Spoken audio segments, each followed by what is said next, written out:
Guys, നമ്മുടെ ഒരു പുതിയ മന്ത്രിസഭ ഒക്കെ വരുന്ന സമയത്ത് ഞാൻ ഏറ്റവും എക്സൈറ്റ്മെൻറ്റോട് കൂടി നോക്കി കാണുന്ന ഒരു കാര്യമായിരുന്നു ആരായിരിക്കും നമ്മളുടെ ഒരു സ്പോർട്സ് മിനിസ്റ്റർ എന്നുള്ളത്. അത് പ്രത്യേകിച്ച് ഈ പറഞ്ഞ പോലെ OCAയും ഒക്കെ ആയിട്ട് റിലേറ്റ് ചെയ്ത് അതിൻ്റെ ഒരു നീക്കുപോക്കുകളൊക്കെ എങ്ങനെ നടക്കുമെന്നുള്ള ഒരു കാര്യം വെച്ചിട്ടാണ് ഞാൻ അത് എപ്പോഴും ഇങ്ങനെ നോക്കിക്കൊണ്ടിരുന്നത്.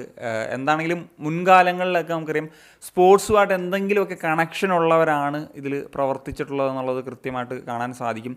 ഇത്തവണത്തേക്ക് വരുന്നൊരു സമയത്ത് ഇപ്പം ചിരാഗ് പാസ്വാനാണ് എന്നുള്ള ചില വാർത്തകളൊക്കെ ഉണ്ടായിരുന്നു, ചിലയിടങ്ങളിലൊക്കെ കണ്ടു. എന്നാൽ സ്പോർട്സ് മിനിസ്റ്ററായിട്ട് വരുന്നത് ഡോക്ടർ മാൻസുഖ് മന്ദാവിയ എന്ന് പറഞ്ഞിട്ടുള്ള ഗുജറാത്തിൽ നിന്നുള്ള ഒരു MP ആണ്.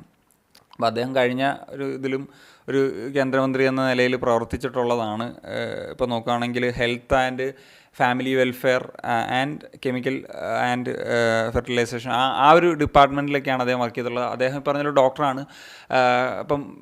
അദ്ദേഹത്തിന് PhD ഉള്ളത് പൊളിറ്റിക്കൽ സയൻസിലൊക്കെയാണ്. ഞാൻ കൃത്യമായിട്ടൊക്കെ നോക്കിയ സമയത്ത് അദ്ദേഹത്തിന് അങ്ങനെ ഒരു സ്പോർട്സുമായിട്ടുള്ള ബാക്ക്ഗ്രൗണ്ടൊന്നും കാണാൻ സാധിച്ചിട്ടില്ല എന്നുള്ളതാണ്.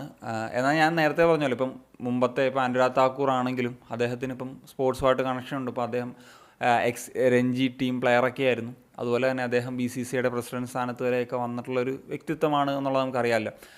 അതുപോലെ തന്നെ കിരൺ റിജിജു, അദ്ദേഹത്തിൻ്റെ കാര്യം എടുക്കുമ്പോൾ അദ്ദേഹം അരുണാചലിൽ നിന്നുള്ള ഒരാളാണ്. അദ്ദേഹം ഇപ്പോൾ ഒരു അത്ലറ്റ് ആയിരുന്നു. അദ്ദേഹത്തിൻ്റെ ഒരു കോളേജ് ടൈം, യൂണിവേഴ്സിറ്റി ടൈമിലൊക്കെ അതുപോലെ ഫുട്ബോൾ, ബാഡ്മിൻ്റൺ പോലെയുള്ള ഗെയിംസൊക്കെ ആ ഒരു സമയത്ത് ആ ഒരു യൂണിവേഴ്സിറ്റി ലെവലിലൊക്കെ ഒരു പ്ലെയറൊക്കെ ആയിരുന്നു എന്നുള്ളതാണ്.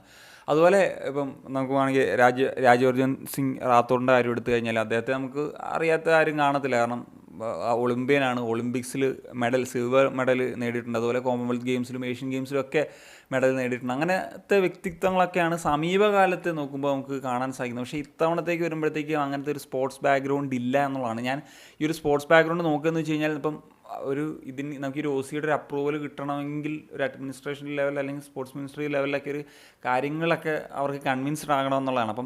ഇതിൻ്റെ ഒരു ആവശ്യകത എന്നുള്ളതിന് അല്ലെങ്കിൽ സ്പോർട്സ് ഇങ്ങനത്തെ ഒരു ഫുട്ബോൾ ഗെയിമിൻ്റെ നമുക്കൊരു വേൾഡിന് മുന്നിലെത്താൻ അതിൻ്റെ ഒരു ആവശ്യകതയുടെയൊക്കെ അറിയുന്ന ആളുകളായിരിക്കണം എന്നുള്ളതൊരു പ്രധാനപ്പെട്ട കാര്യമാണ്.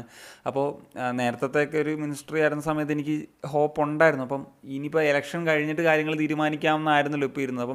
എന്താണെങ്കിലും കല്യാൺ ചൗബേ അതിൻ്റെ കാര്യത്തിലൊക്കെ ഒരു തീരുമാനങ്ങളിലേക്കൊക്കെ പോകുമെന്നാണ് പ്രതീക്ഷിക്കുന്നത്. കാരണം കല്യാൺ ചൗബേ തന്നെ പറഞ്ഞിട്ടുണ്ട് അദ്ദേഹത്തിൻ്റെ ആ ഒരു ബക്കറ്റ് ലിസ്റ്റിലുള്ളൊരു പ്രധാനപ്പെട്ട കാര്യമാണ് ഈ OCA പ്ലേയേഴ്സ് എന്നുള്ളത്. ഇനി എന്തായാലും ഞാൻ മുമ്പ് പറഞ്ഞാൽ OCA ഇല്ലാണ്ട് ഒരു കൃത്യമായിട്ടുള്ള ചേഞ്ച് ഇന്ത്യൻ ഫുട്ബോളിൽ അല്ലെങ്കിൽ നാഷണൽ ടീമിൻ്റെ ഇതിലൊന്നും വരുമെന്ന് എനിക്ക് വലിയ പ്രതീക്ഷകളില്ല. എന്താണെങ്കിലും ഇങ്ങനത്തെ ആരാണ് സ്പോർട്സ് മിനിസ്റ്റർ ഇങ്ങനെ കാര്യങ്ങൾ വന്നപ്പോൾ എനിക്ക് OCA ആയിട്ട് കണക്ട് ചെയ്ത് നിങ്ങളായിട്ടൊരു വീഡിയോ ചെയ്യണമെന്ന് തോന്നി. അങ്ങനെയാണ് ഈ ഒരു വീഡിയോ ഷെയർ ചെയ്യാൻ ഉദ്ദേശിച്ചത്. നിങ്ങളുടെ ഒപ്പീനിയൻസ് ഉറപ്പാണ് കമ്പോസ് ചെയ്യുക. ഒരു